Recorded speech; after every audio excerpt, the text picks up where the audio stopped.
Welcome to Antimatters. Hello everyone. The Tetramorium Bicarinatum have been busy. So last video on these girls, we gave them a new nest, a Wakushi S3 starter module. Well, as you can see, the brood pile has grown quite well. They now fill 2 chambers with the babies and have begun filling a 3rd chamber. In anticipation of this expansion, I went ahead and got some more modules. I also got a lush outworld, so no flyaway queens, 100%.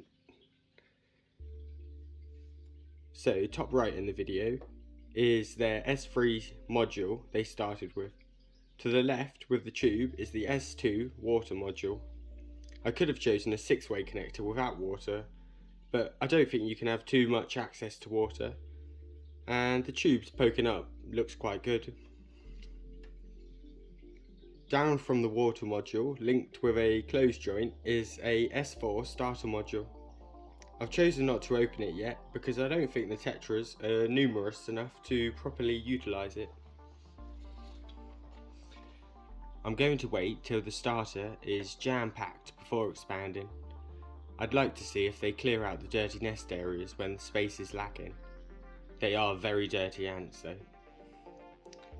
The S4 has at least 4 times the gypsum space, which will facilitate the future growth of eggs and larvae that enjoy the increased humidity of these areas.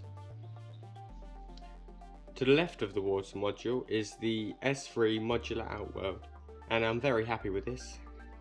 The acrylic is crystal clear and makes filming them nice and easy. I can't fault it, and the ants seem totally comfortable in their new outworld. They're eating protein like crazy now, which is why the outworld is already messy. They're shoveling down the medium dubia roaches, 1 or 2 a day at the minute.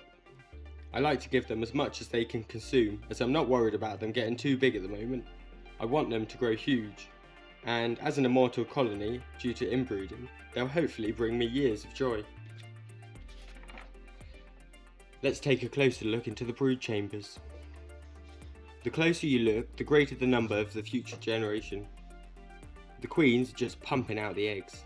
As you can see, there are some winged elates roaming around though. Through observation, I found out the princesses and princes are distinguishable through their head size. The princess have strong muscular heads that are broad and similar in shape to the workers, just bigger. Their eyes are also small and take up a fraction of their head space. The male drones, on the other hand, have slim tiny heads. Their eyes take up a large proportion of their head. I'd assume this is because in nature, to prevent excessive inbreeding, they'll accept foreign male elates for fresh infusions of DNA. This would mean proper flight for the males, which requires vast amounts of optical inputs to not crash into every obstacle and to find a destination. I'm chuffed to have both male and females, as it's a great foundation for the generation of fertile queens. Time will tell if we get more queens, I hope so. If you hadn't noticed, these ants are one of my favourite species now. Second to be exact, after Myrmica rubra.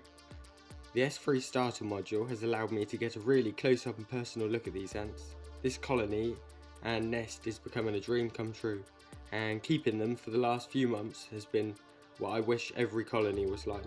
No hiccups, no mass escapes, just steady, positive, smooth growth with little need for outside attention. Next episode on these girls may come out around Christmas time, when they've grown enough to open the new nest. I don't think it will take them long to deck the halls with eggs and larvae. So that's the end of today's episode, hope you enjoyed it. If you're into population booms, go and check out Ants Hood's Solenopsis colony. They're nuts, borderline scary amounts of growth.